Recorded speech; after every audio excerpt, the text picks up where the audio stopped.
Hello, my name is Justin Coffey, and today I want to talk about a case study called A Good Teacher Turns Bad, and kind of my thoughts and reflections about this case study. So just a brief introduction to the case study.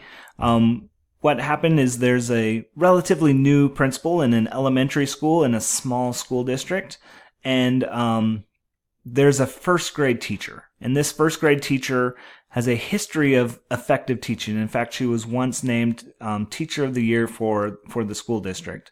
However, recently her behavior has changed. And so the principal has heard some rumors about things happening at home that is causing this behavior change. But it has escalated into parents calling and complaining and asking for their students to be removed from her classroom. And so what's happened is the parents have contacted the superintendent. The superintendent has asked for some sort of action to happen. There was a meeting set up between the principal, a parent, and the teacher, and that meeting did not go well and ended up essentially in a screaming match between the parent and the teacher. And so that's kind of where the case study, that's where it leaves off. And so what I want to do is talk about my reaction and my recommendations based on the information from the case study. So what we know about the case study, there's some things that we know. We know that Mrs. Horton is historically an accomplished teacher. Like I said, she was named Teacher of the Year for her district. She's had great performance in the past, but we also know that there has been changing behaviors. We've observed some of these changing behaviors. We've been reported to about some of these changing behaviors. And then we also know that there are upset families. We've received calls ourselves. The superintendent has received calls. And so we know that there are some families upset about the situation. What we do not know is we're not sure how we can support. Like I said, we've heard some rumors about what's happening at home, and maybe that's affecting her behavior, but we don't know that for sure. We also the case study doesn't tell us about any district policies or procedures in place.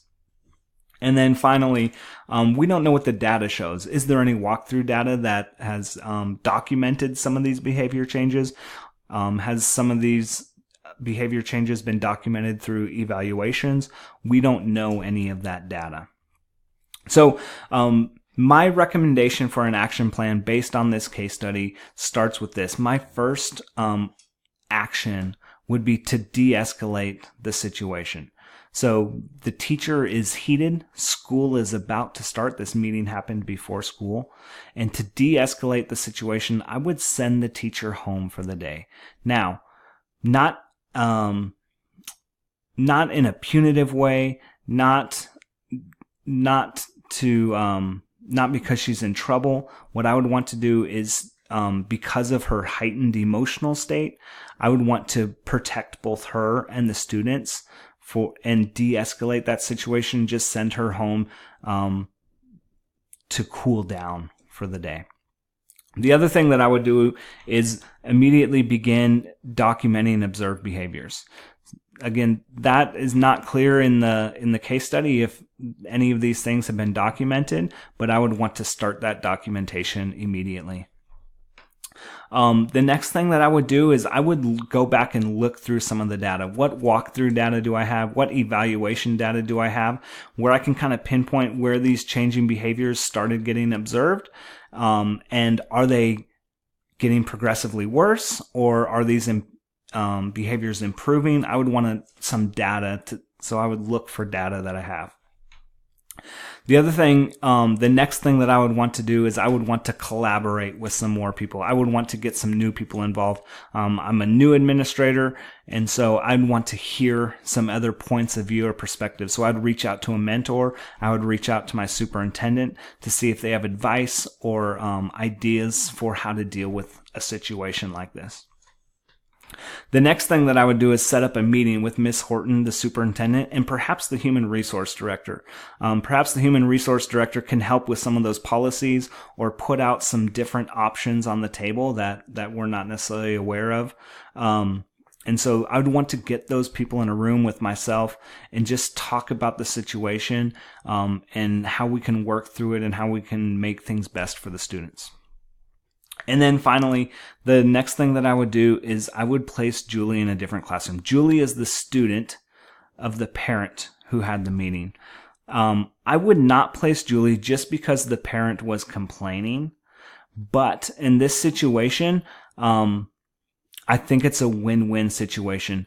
I don't want Miss Horton to be in the uncomfortable position of addressing Julie every day after that heated confrontation with the parent. I don't want the parent to have to dread bringing Julie to school every day. And I certainly don't want Julie in the middle of the parent and Mrs. Horton. So because I think it would be a win-win situation, because I think that it would ease some of the tension, I would place Julie in a new classroom. Now, that doesn't mean that I'm going to place there's multiple parents who have complained. So that doesn't mean that each one just gets placed in a new classroom. I need to gather some more information before I can start making any sort of decisions like that. But for this instance, for Julie, for the parent, for Miss Horton, I would move Julie to a different classroom for the remainder of the semester at least. So how do my resolutions lead to student success? Here's some things that I want to talk about. One of the things that I want to do as a building administrator, building leader, is ensure the physical, emotional, and social safety of my students. So by removing Mrs. Horton, I think that's what I'm doing, is ensuring that for that day, those students are in a space where they're safe from any social trauma, emotional trauma, and heaven forbid any physical trauma. I would just want to make sure that they're in a safe space for the day. The other thing is I would want to make it very clear that verbal abuse and screaming will not be tolerated in our school. We can have disagreements and we can work through conflict, but the verbal abuse and the screaming has no place in the school. The other thing that I want to make clear is that family engagement is a priority. So there are lots of I lost my train of thought. I would want to make sure that family knows that my relationship with them is important, and I would want to foster that relationship.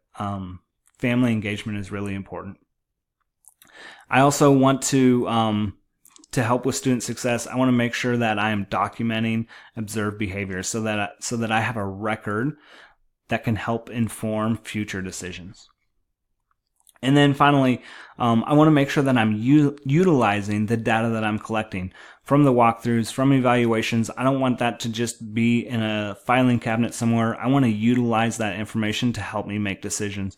So in this case, I think that data could provide some good insight into what's happening in that classroom.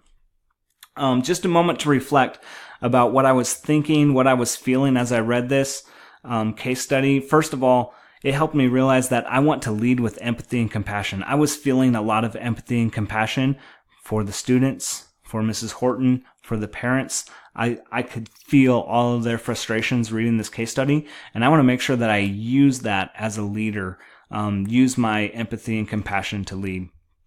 The other thing is, as I was reading this case study, I thought of all the different stakeholders, all the people involved in this school and their different needs. And how can I meet each one of those needs? What can I do to best meet each need?